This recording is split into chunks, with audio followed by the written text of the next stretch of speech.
Aujourd'hui, on va voir l'anatomie de l'estomac.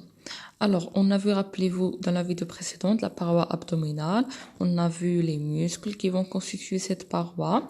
Voilà, l'oblique interne après l'externe, puis le transverse, le muscle droit. Puis, on a le péritoine pariétal, puis sous le péritoine pariétal, on va trouver le péritoine viscéral. Et entre le péritoine viscéral et le péritoine pariétal, on a ce qu'on appelle le mésentère qui constitue au niveau de l'estomac le menton, le grand omentum et le petit omentum juste ici. Si je cache le péritoine viscéral, voilà le petit omentum.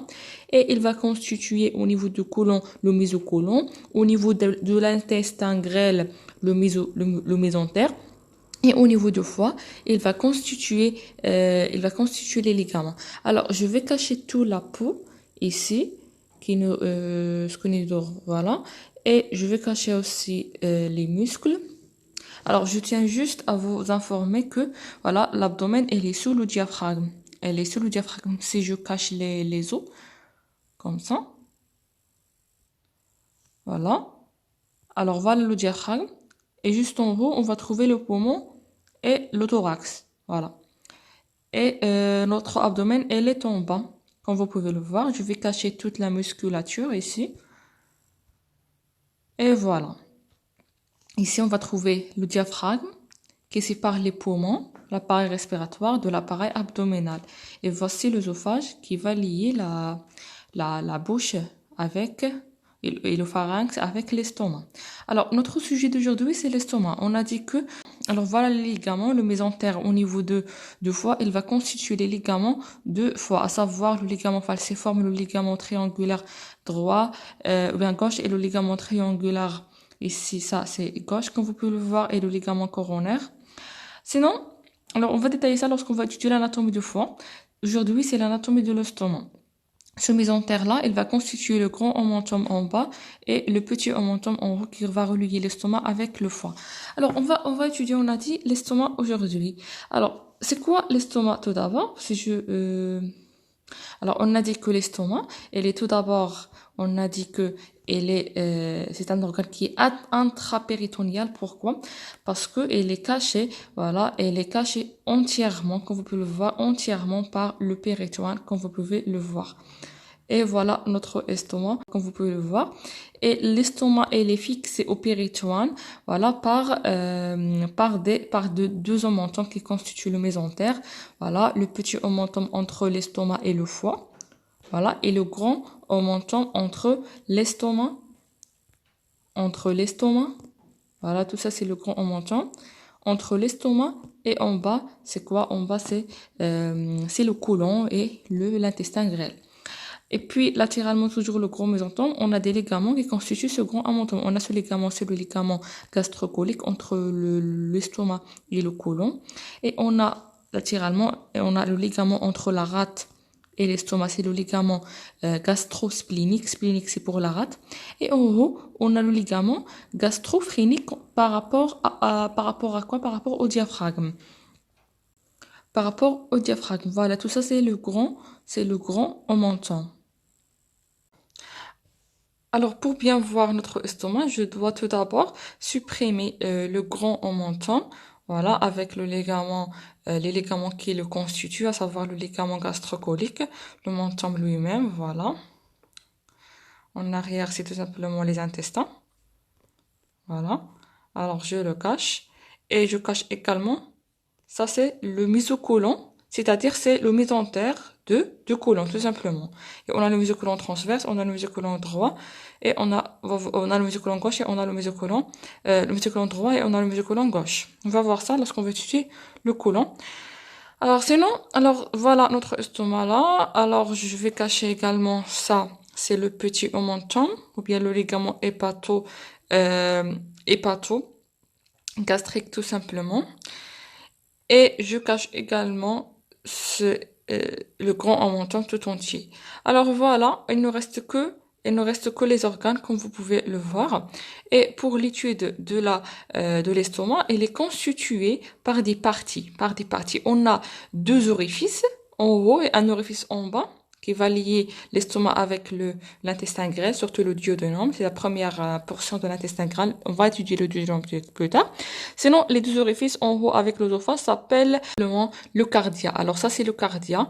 Voilà, c'est entre l'œsophage et en bas l'estomac. Ça, c'est le cardia. Et en bas, entre l'estomac et le duodénum, ça, c'est ce qu'on appelle le pylore. Ça, c'est un orifice qui va lier l'intestin avec l'estomac. Ça, c'est le pylore et ça, c'est le cardia. Il est constitué également par deux faces. On a la face antérieure, la voici, elle est antérieure. Et on a la face postérieure, comme vous pouvez la voir, elle est postérieure, elle est en arrière. Elle est constituée également par trois portions. Une portion en haut, là, c'est le fond.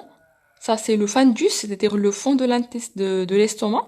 Une partie ici, en bas, c'est le corps, c'est plus vaste. Et une partie ici, on peut voir ça sur l'image en détail, juste avant le pylore. C'est ce qu'on appelle l'antre gastrique. L'antre, et puis cette partie rétrécie, c'est le pylore, tout simplement. Voilà, et on a deux bords ou bien deux courbures. Un bord qui est, comme vous pouvez le voir, elle est médiale, celui-là qui constitue la petite courbure, elle est petite par rapport à celle-là qui est grande, c'est le bord latéral de l'estomac. Voilà, tout ça, c'est la grande courbure.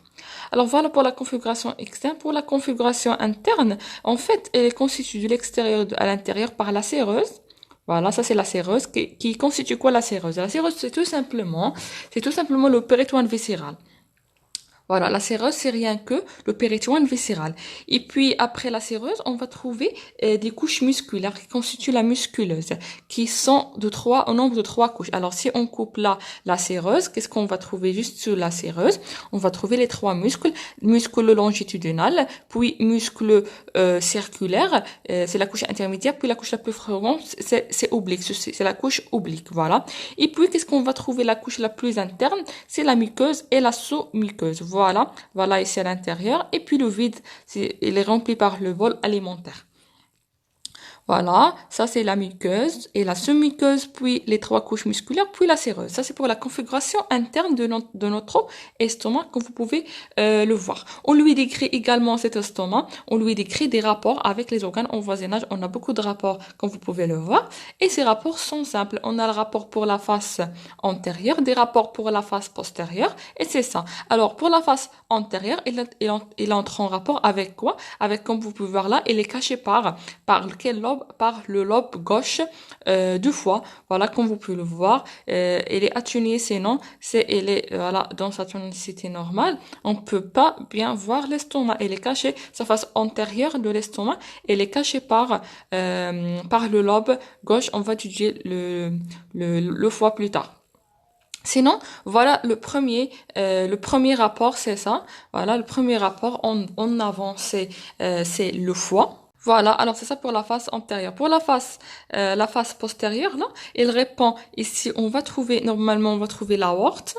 Alors, si je fais revenir les artères, voilà. Ici, voilà, l'aorte, elle est en arrière. Comme vous pouvez le voir, elle est rétropéritonéale. L'aorte, elle est rétropéritonéale. Voilà. Alors, si je cache tout et je laisse que l'aorte, voilà notre aorte, elle est là, comme vous pouvez le voir, elle est derrière l'estomac. Et on va trouver également, rappelez-vous là, l'œsophage, il est accompagné de quoi? Il est accompagné de nerf vague. Quel nerf vague cette fois-ci en arrière? C'est le nerf vague droit. C'est-à-dire en arrière, c'est le nerf vague droit. Voilà, c'est le nerf vague droit. Et on va trouver également, on a la rate ici, voilà la rate à gauche, comme vous pouvez le voir. Et on va trouver également, si on fait revenir le système rénal, on va trouver en arrière également qu'on a comme vous pouvez voir là, le rein en arrière et le pancréas. Voilà, il faut pas l'oublier. Le pancréas, c'est un rapport très très important. Et toujours en arrière, on va trouver également le mésocôlon. Voilà, ça c'est le côlon que vous pouvez voir. Et là, un méso propre à lui, c'est le mésocôlon tout simplement. Alors, on a ici en arrière, on a également le mésocôlon transverse. Et plus en bas, on va trouver les anses intestinales. Voilà, les anses intestinales, comme vous pouvez voir en bas, ce sont les anses. Voilà, le côlon transverse, elle est en arrière. Voilà. Alors, et c'est ça, c'est pour les rapports. On reprend. On a dit en avant, c'est tout simplement le diaphragme et le foie. Et en arrière, on a le pancréas. Voilà, le pancréas, on a le rein, on a la rate, on a l'aorte et on a le mésocolon. Voilà, le mésocolon, comme vous pouvez le voir, et les anses intestinales. Les anses intestinales. Alors, c'est ça pour les rapports. Euh, il nous reste, il nous reste la vascularisation. La vascularisation, c'est simple si on comprend le principe de la vascularisation abdominale. En fait, tous les organes abdominaux sont vascularisés, vous pouvez le deviner, par l'aorte abdominale, comme son nom l'indique, par l'aorte abdominale. Alors, cette aorte abdominale, il va vasculariser les viscères abdominaux par trois collatérales. On a le tronc iliaque, comme vous pouvez le voir ici, et on a la mésentérique supérieure, et plus en bas, c'est la mésentérique inférieure. Ce qui nous intéresse pour l'estomac, il est vascularisé par tout simplement par celle-là, par le tronc iliaque. Voilà, par le tronc iliaque. Alors, en fait, ce tronc iliaque-là, pour l'étudier, on va l'isoler parce qu'il est caché par les organes, il est rétropéritonéal, c'est-à-dire il va être caché par les organes qui sont en avant de péritone, c'est-à-dire par exemple l'estomac, le foie, etc. Tous ces organes cachent l'aorte. Alors voilà, sur cette vue, on peut bien voir le tronc cœliaque. Le voici, le tronc cœliaque et l'aorte, il est ici en arrière, comme vous pouvez le voir. Alors en fait, on a dit la vascularisation de l'estomac, elle est assurée par le tronc cœliaque. En fait, le tronc cœliaque, il va donner dans sa totalité trois branches. Il va donner un en haut pour l'estomac seul, c'est la gastrique gauche. Voilà, c'est la gastrique gauche, comme vous pouvez le voir. Et il va donner une autre branche, c'est l'artère hépatique commune. Voilà. Et cette artère hépatique commune, il va donner l'artère hépatique propre après qu'il a donné l'artère gastro-duodénale. Voilà. Ça, c'est la deuxième branche, c'est l'hépatique commune. Et puis, on a l'artère splénique. L'artère splénique, il est caché ici par l'estomac parce qu'il va passer derrière l'estomac, comme vous pouvez le voir ici, avec un aspect sinueux, vers quoi? Vers, comme on l'indique, vers le île de la rate. On va étudier la rate plus tard. Alors, on reprend. On a l'aorte abdominale, il va donner au niveau abdominal le tronc cœliaque, l'artère mésentérique supérieure et l'artère mésentérique inférieure en bas. En fait, l'estomac, c'est le tronc cœliaque. Le tronc cœliaque, il va donner en haut et à gauche l'artère qui est propre à l'estomac, c'est l'artère gastrique gauche. Voilà, l'artère gastrique gauche. Alors, pour voir, je vais cacher les veines qui nous dérangent. Voilà. L'artère gastrique gauche, comme vous pouvez le voir. Il va donner également l'artère hépatique commune. Et cette artère hépatique commune, il va devenir l'artère hépatique propre après qu'elle a donné une branche très importante pour l'estomac, c'est la gastro-duodénale. Voilà la gastro-duodénale. La troisième branche de tronc cœliaque, c'est l'artère splénique, tout simplement, en arrière de l'estomac pour la rate. Alors, en fait, la vascularisation de l'estomac, il est assurée par trois systèmes, par trois systèmes. Selon les courbures, on a un système de la petite courbure, c'est-à-dire le bord médial, et un système pour la grande courbure, c'est-à-dire le bord latéral. Commençons par la petite courbure. Là, la petite courbure, sa vascularisation, elle est assurée tout simplement par l'artère gastrique gauche. Voilà, l'artère gastrique gauche, et pas que. On a aussi l'artère pylorique ou bien l'artère gastrique droite qui est une branche de l'artère hépatique propre. Ça, c'est l'artère hépatique commune. On a dit il va donner l'artère hépatique propre et l'artère gastro-duodénale. Voilà l'artère gastrique droite ou bien l'artère pylorique par rapport au pylore. Voilà. Alors, ça, c'est par la petite courbure. Ces deux artères, l'artère gastrique droite, branche directe de tronc cœliaque, et l'artère gastrique droite, branche de l'artère hépatique propre, qui est elle-même branche de l'artère hépatique commune, qui est elle-même branche de tronc cœliaque. Ces deux artères, elles vont, comme vous pouvez le voir là, elles vont s'anastomoser. C'est ce qu'on appelle le système de la petite courbure.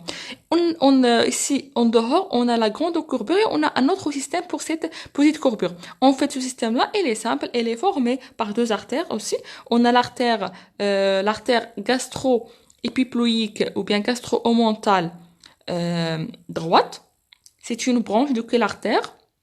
C'est une branche, si je cache le duodénum, c'est une branche de cette artère, l'artère gastro-duodénale, une branche de l'artère hépatique commune. Avant cette artère hépatique commune, avant qu'il a donné l'artère hépatique propre, elle va donner l'artère gastro-duodénale.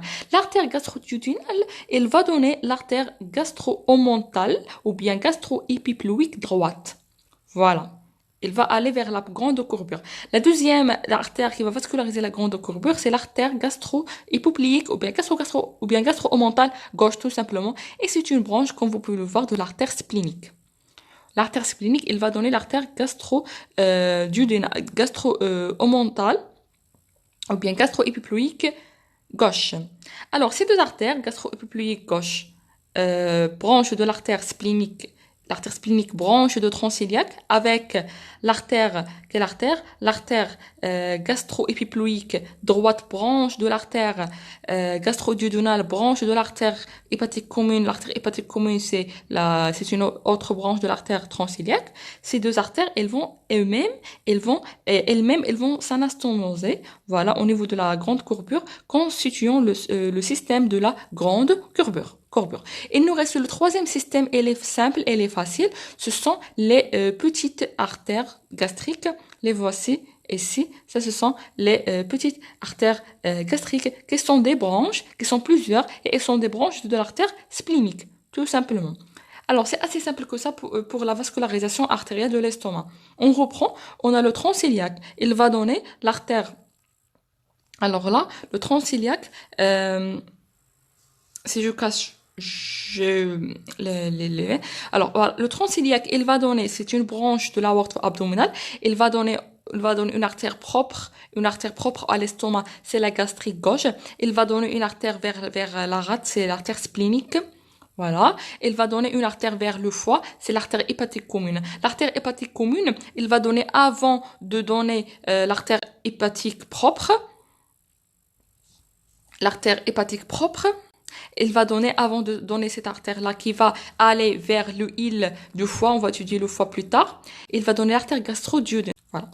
Et en fait, la vascularisation de l'estomac est assurée par trois systèmes. Le système de la petite courbure, assuré par l'artère gastrique gauche, branche directe de tronc cœliaque, et l'artère gastrique droite, branche de l'artère hépatique propre, qui est elle-même branche de l'artère hépatique commune. Voilà. Et puis, on a le système de la grande courbure assuré par, en bas, on va trouver à droite, c'est l'artère gastro-omontale ou bien épiploïque, branche de l'artère gastro-duodénale elle-même, branche de l'artère hépatique commune. Voilà. Voilà. Celle-là, elle va s'anastomoser avec en haut et à gauche avec l'artère gastro-omontale ou bien gastro-épiploïque gauche, branche tout simplement de l'artère splénique. Voilà, ça ce sont les deux systèmes. Le troisième, ce sont les petites artères gastriques qui sont plusieurs et sont des branches de l'artère splénique tout simplement. Alors, ça c'est pour la vascularisation artérielle. Et pour le retour veineux, elle est tout simplement, comme vous pouvez le voir, elle est calquée. Elle est calquée aux artères. C'est-à-dire la même chose. On va trouver des veines pour la petite courbure, des veines pour la grande courbure et des petites veines gastriques, comme vous pouvez le voir ici, à ce niveau-là. Alors, en fait, il faut comprendre aussi un principe hyper important pour le retour veineux, de quoi? De l'estomac. En fait, le retour de l'abdomen, le retour veineux de l'abdomen, on n'a pas la veine cave inférieure, on a une autre veine, un autre système. C'est ce qu'on appelle, celle-là, c'est ce qu'on appelle la veine porte. Voilà, ça c'est la veine porte. Alors, en fait, la veine porte, c'est quoi? C'est tout simplement la réunion. Alors, pour voir, on doit l'isoler. Pour voir le système porte, on doit cacher l'estomac. Et je vais cacher aussi le pancréas qui est juste derrière l'estomac. Je cache aussi la vascularisation, c'est-à-dire les artères. Je vais cacher les artères. Et voilà, il nous reste le système porte. Alors, on a dit que la veine cave inférieure, ça ne nous intéresse pas maintenant. Voilà. Et on a, dans l'abdomen, on a une autre grosse veine qui est la veine porte. Alors, voilà la veine porte. En fait, la veine porte, c'est quoi? C'est la résultante, toute veine, c'est la résultante de l'union de plusieurs veine. C'est la résultante de l'union de tronc qui est le tronc spléno-mésentérique. Lui-même, c'est la réunion de l'artère de la veine splénique et la veine mésentérique inférieure. Et c'est la réunion également de deuxième veine, c'est la veine mésentérique supérieure. Alors, on reprend. La veine porte, c'est quoi? C'est la résultante de la veine mésentérique supérieure et de tronc spléno-mésentérique inférieur, qui est la réunion de la veine splénique et la veine mésentérique inférieure.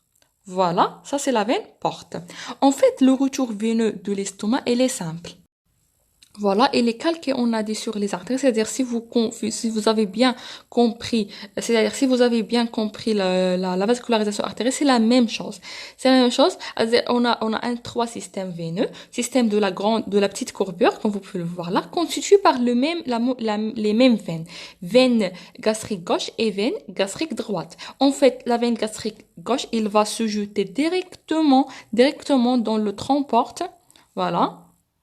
Dans la veine porte, voilà, la veine gastrique gauche, directement dans la veine porte. Alors, je vais cacher les artères qui nous ont dérangent. Voilà, elle se jetait directement, comme vous pouvez le voir. Comme pour l'artère gastrique gauche, c'est une branche directe de tronc ciliaque. Et bien, la même chose pour la veine gastrique gauche, elle va se jeter directement dans la veine porte. Et puis, toujours dans la petite circulation, rappelez-vous, on a la veine gastrique droite. Voilà, la veine gastrique droite. Alors, pour elle, cette fois-ci, il va se jeter aussi également directement dans la veine porte. Voilà, parce que la veine hépatique, on n'a pas de veine hépatique. La veine hépatique, c'est ça, c'est la veine porte, parce que ça s'appelle également la veine porte hépatique. C'est pour ça qu'il se jette comme pour l'artère gastrique droite, elle se jette dans l'hépatique propre ici. Il va se jeter dans la gastrique, dans la veine porte directe, parce qu'on n'a pas de veine hépatique ici. Sinon, par la suite, on a parlé de la petite circulation.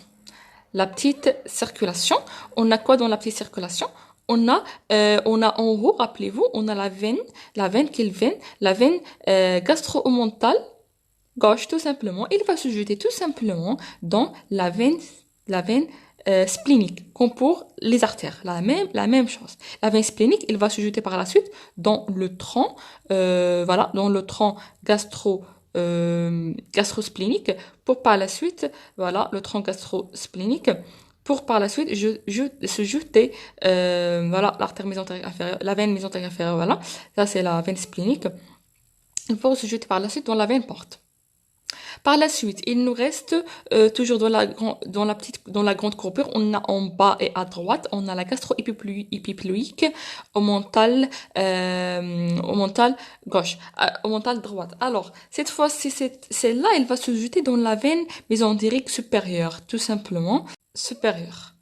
Alors, c'est celle-là, la veine mésentérique supérieure, comme vous pouvez le voir.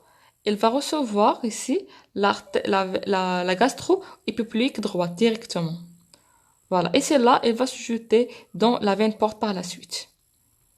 Alors, ça, c'est la gastrique supérieure. Et ça, c'est le mental droite. Le mental droite, elle va se jeter directement dans la gastrique, ou bien le mésentérique supérieure. Alors ça c'est pour la petite courbure, il nous reste les petites veines, comme pour les petites artères. On a des petites veines ici qui vont se jeter tout simplement dans la veine splénique. La veine splénique, elle va se jeter dans le tronc, dans la veine porte. Alors on reprend, la veine porte c'est la résultante de tronc spléno-mésentérique inférieur. Voilà, et aussi de la mésentérique supérieure. Voilà, la mésentérique supérieure.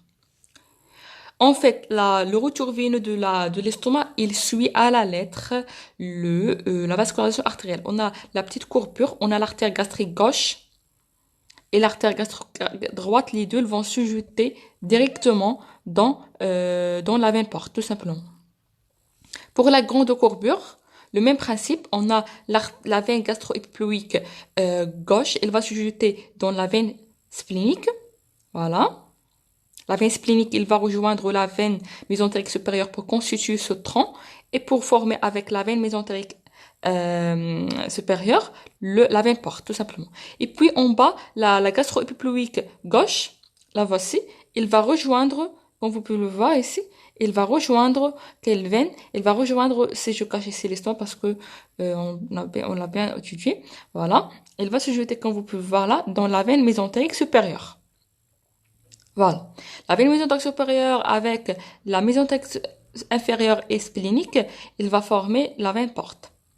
Et finalement, les petites veines de l'estomac, elles vont se jeter tout simplement dans la veine splénique. La veine splénique avec la veine mésentérique inférieure vont former ce tronc qui est le tronc splénomésentérique qui va former avec l'artère ou bien la veine mésentérique inférieure, le tronc ou bien la veine porte. Voilà. Et pour le retour veineux, c'est simple aussi, il va suivre le même principe. Surtout, ils vont suivre les artères. On a l'artère splénique, l'artère hépatique commune et l'artère gastrique gauche. En fait, on a des lymphonodes gastriques gauche, des lymphonodes spléniques et des lymphonodes hépatiques. Ces trois, ils vont rejoindre les lymphonodes de transiliaques, comme les artères, comme pour les artères. Et par la suite, les lymphonodes de transiliaques ils vont rejoindre la citerne de Schill et puis le canal thoracique. Par le canal thoracique, il va remonter en haut jusqu'à passer à gauche pour se jeter ici, comme vous pouvez le voir là, il va se jeter comme ça dans la veine jugulaire, dans la jonction entre la veine jugulaire interne et la veine subclavière. Voilà.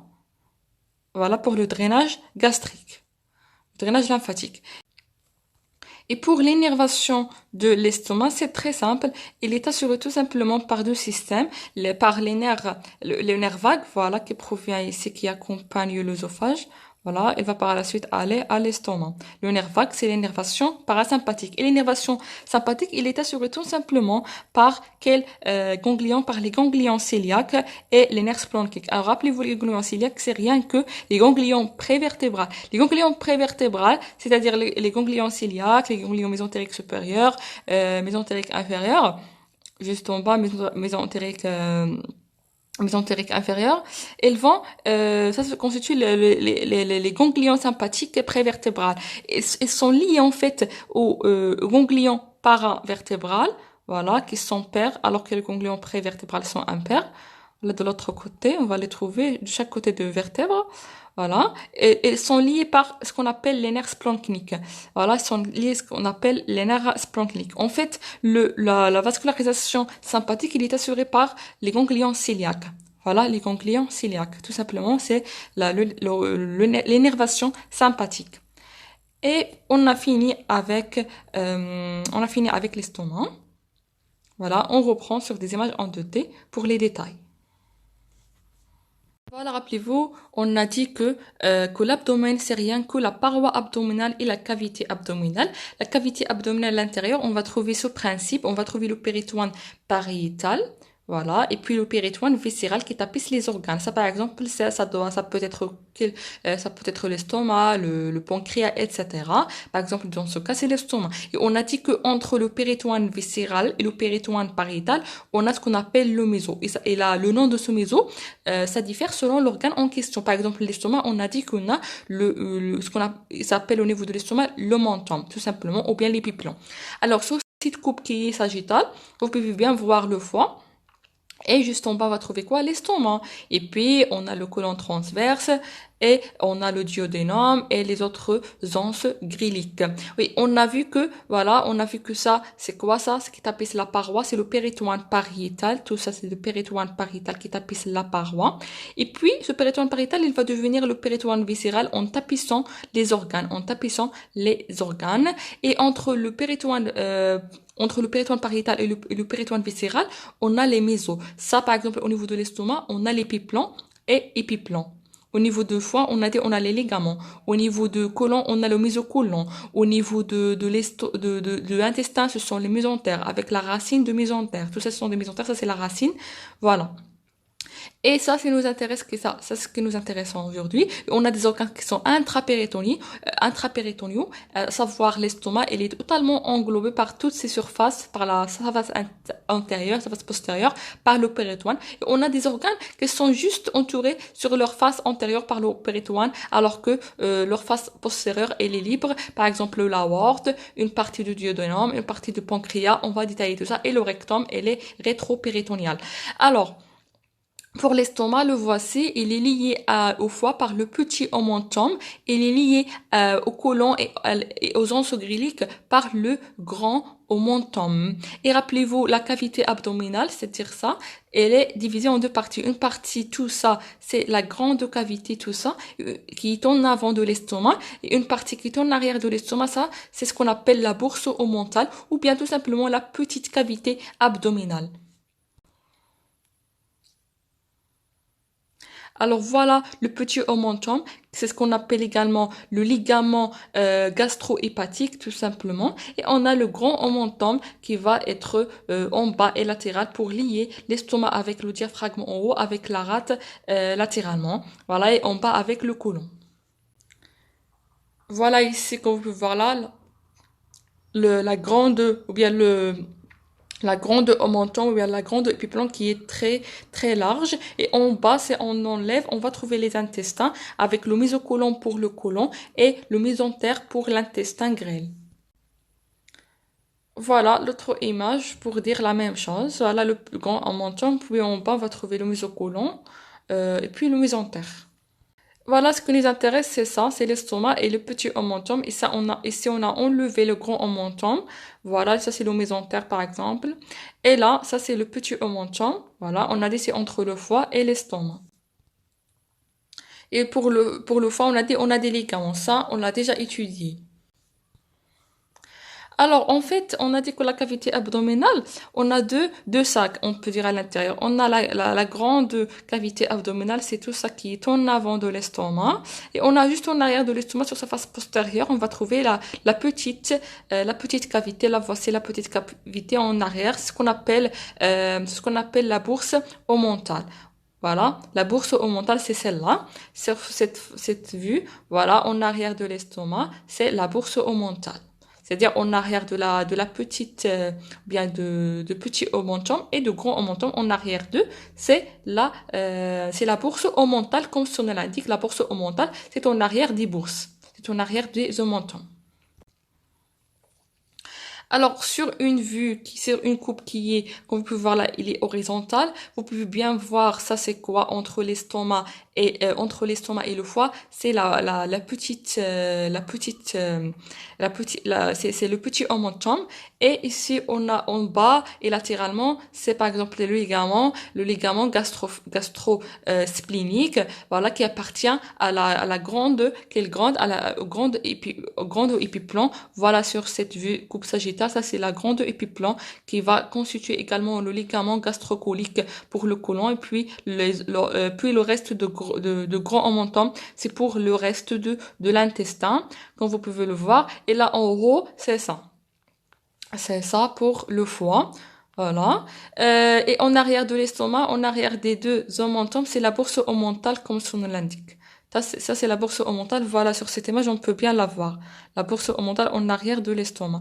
Et ça, ce sont les rapports. Pour les rapports, on a dit en avant, c'est tout simplement, c'est l'estomac et aussi le diaphragme. Et en arrière, on a dit, on a la rate, on a le rein, surtout le rein gauche, parce que l'estomac, elle est à gauche, le rein gauche, sans oublier quoi? Sans oublier le pancréas. Sur cette coupe, on a coupé en bas, c'est-à-dire on n'a pas de pancréas. Sinon, voilà notre pancréas qui est rétropéritonéal et une partie est là, il va être intrapéritonéal. On va le voir lorsqu'on va étudier le pancréas.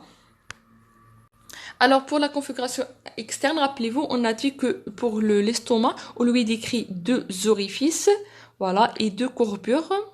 Et trois parties, tout simplement. Alors, les deux orifices en haut, c'est le cardia. Alors, pour se rappeler que ça, c'est le cardia, si le corps, elle est en haut. C'est-à-dire là, c'est le cardia. Et ce qui reste, c'est le pylore. Le pylore, voilà, c'est en bas. C'est l'ouverture entre le duodénum et l'estomac. Le cardia en haut, c'est l'ouverture entre l'œsophage et l'estomac. Et puis, on a le fundus, c'est le fond. Voilà, le fundus. Puis, tout, ça, c'est le corps. Puis on a l'antre, c'est une partie qui est rétrécie, qui va se rétrécir encore pour former le pylore. Ça c'est l'antre, ça c'est le fundus, et ça, entre les deux, c'est le corps. Et les deux courbures, la petite et la grande courbure. Alors, en fait ici, au niveau Alors, en fait, ici, au niveau de cardia, avant de l'entrée, juste de l'entrée au fundus, on a une incisure, c'est ce qu'on appelle l'angle de His. Voilà, c'est très important, c'est l'angle de His. Voilà. Et on a en bas, on a une autre incisure, juste ici, angulaire, comme vous pouvez le voir. Au niveau de l'antre, c'est l'incisure angulaire. On a l'incisure cardiale en haut, ou bien l'incisure, ou bien l'angle de His, et l'angle, ou bien l'incisure angulaire en bas. Alors voilà, on reprend. On a des deux ouvertures, le cardia et le pylore, et on a le fundus, on a le corps et on a l'antre. Et on a deux incisures, une entre le fundus et le cardia, c'est l'incisure cardiale ou bien l'angle de His. Et en bas, entre le pylore et l'antre, c'est quelle incisure? C'est l'incisure angulaire. Et on a dit que la configuration interne de l'extérieur à l'intérieur, c'est le péritoine ou bien la séreuse. La séreuse, c'est rien que le péritoine viscéral. Ça, c'est le péritoine viscéral. Voilà. Et il faut bien la différencier, la séreuse, c'est pas l'adventice. L'adventice, c'est une couche qui est un petit peu, on peut dire, plus mince, plus faible que la séreuse. La séreuse, c'est-à-dire le péritoine. Voilà. La différence avec l'adventice. C'est pas l'adventice, ça. Alors, ça, c'est la séreuse ou bien le péritoine viscéral. Et puis, si on coupe là, on va trouver quoi? On va trouver trois couches musculaires. Couche longitudinale, puis couche circulaire, puis couche oblique. Et plus en bas, on va trouver quoi? On va trouver la sous-muqueuse, puis la muqueuse. Voilà, qui va tapisser le bol alimentaire. Alors voilà, ici sur autre image pour dire la même chose, la séreuse, il faut bien la différencier de l'adventice, par exemple l'œsophage, c'est l'adventice par exemple. Voilà, parce que là on n'a pas de péritoine. La séreuse, c'est pour le péritoine viscéral. Et puis les trois couches musculaires, et puis on va trouver quoi? La sous-muqueuse et la muqueuse. Voilà, ça c'est la muqueuse qui a des replis qui sont longitudinales comme vous pouvez le voir. Voilà la muqueuse, voilà les replis de la muqueuse. À l'extérieur, c'est le péritoine, puis les muscles, puis la muqueuse. Alors, on a dit que l'estomac, on a des misentères de l'estomac qui sont appelés les omentums. On a le petit omentum et le grand omentum, ou bien le grand épiplan. En fait, le petit omentum, il est formé par un ligament principal, c'est le ligament gastro-hépatique. Et puis, on a le grand omentum avec ces trois parties, une partie ici en haut, par rapport au diaphragme, c'est gastro-phrénique, phrénique c'est-à-dire le diaphragme, et une partie latérale pour la rate, c'est gastro-splénique, splénique c'est pour la rate, une partie en bas, c'est pour le côlon, surtout le côlon transverse, c'est le ligament gastrocolique, et puis ce grand épiplan, il va se continuer en bas comme un tablier pour entourer tous les intestins. Voilà, de cette façon-là. Ça, c'est le ligament gastro-hépatique. Et voilà, ça, c'est le grand omentum. Sur une coupe horizontale, on peut bien voir quoi en arrière. Ça, c'est la bourse omentale, c'est-à-dire en arrière de la grande bourse, bien de la grande bourse, de la grande épiplan. Voilà, de grand épiplan, ou bien, voilà, grand épiplan avec grand omentum.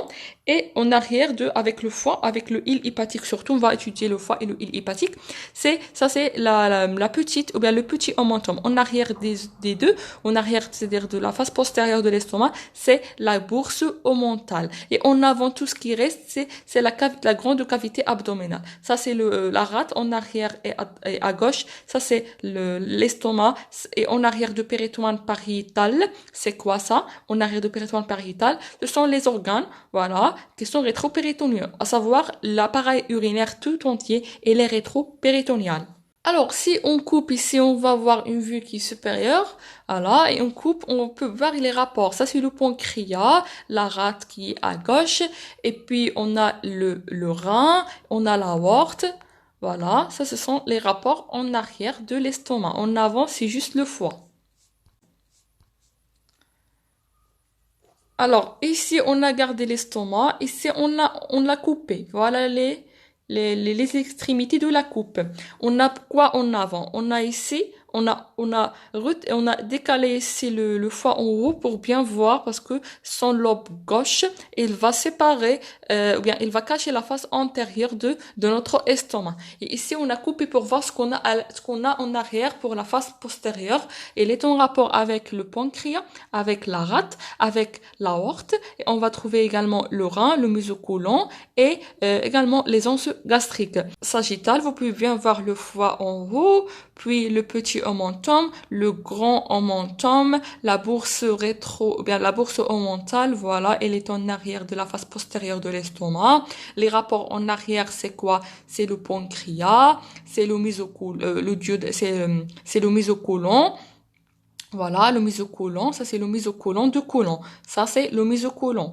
Voilà, ça c'est le mésocolon. Et on a l'aorte, on va trouver également le rein, et sans oublier la rate, qui n'est pas visible parce que c'est une coupe après la rate. Voilà. Et en avant, c'est juste le foie et le diaphragme. Voilà, sur une coupe horizontale, vous pouvez bien voir à gauche la rate, le rein, c'est quoi ça? Ça c'est l'aorte et ça c'est la bourse omentale, tout simplement.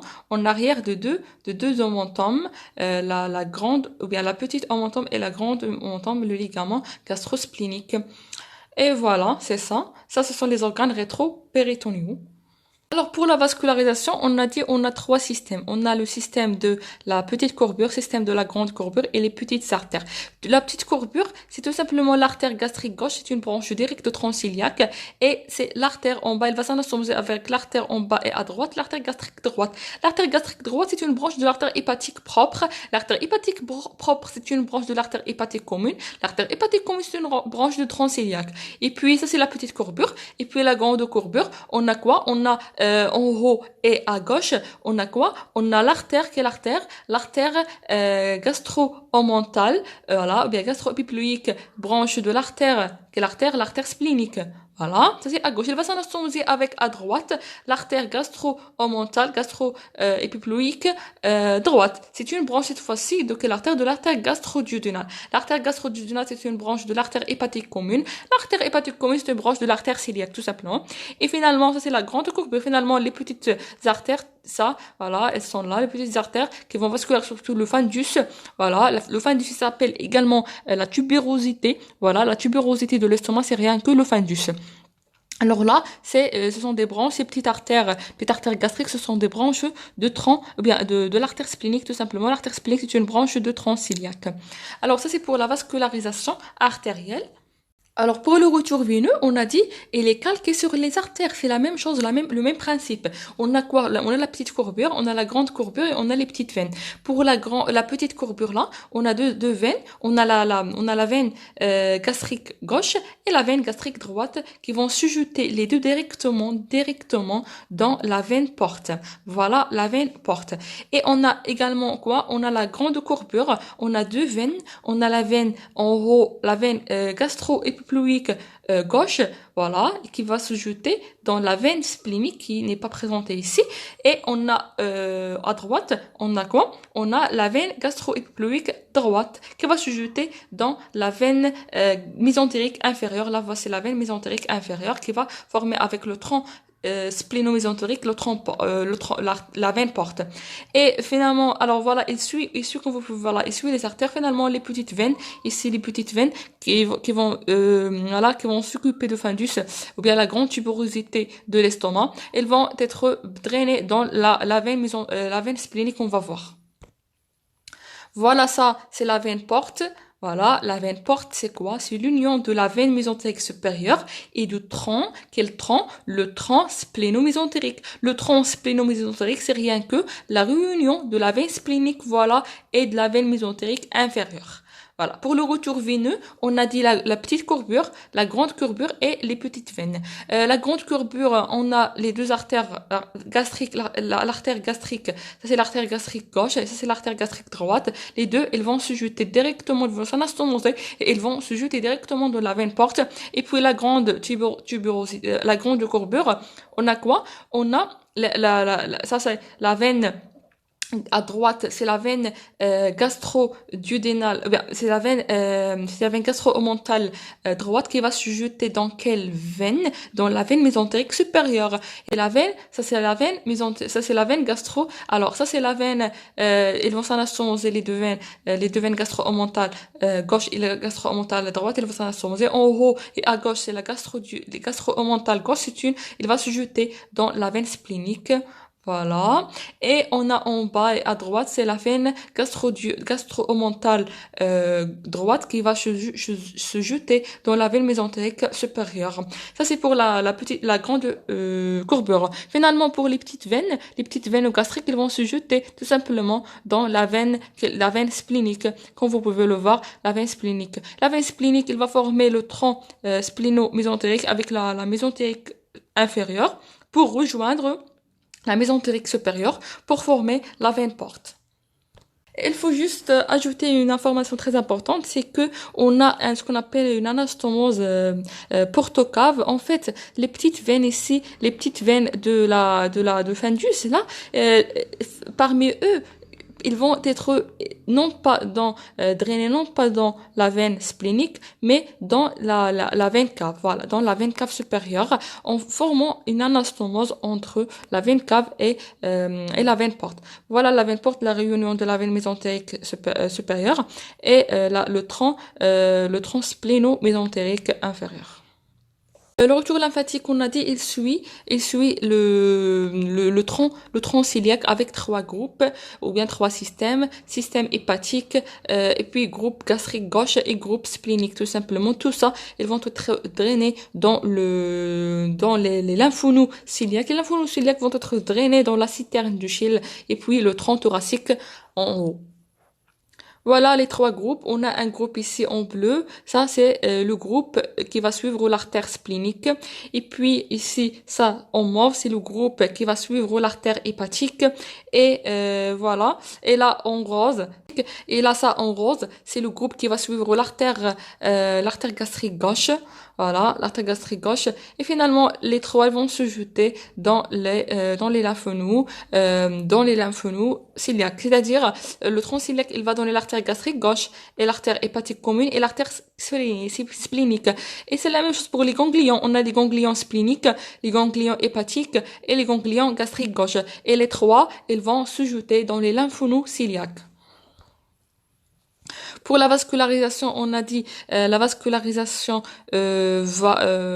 parasympathique, c'est le nerf, bien l'énervation parasympathique, c'est le nerf vague. L'énervation sympathique, sont les troncs, les troncs cœliaques, comme vous pouvez voir là, le plexus cœliaque.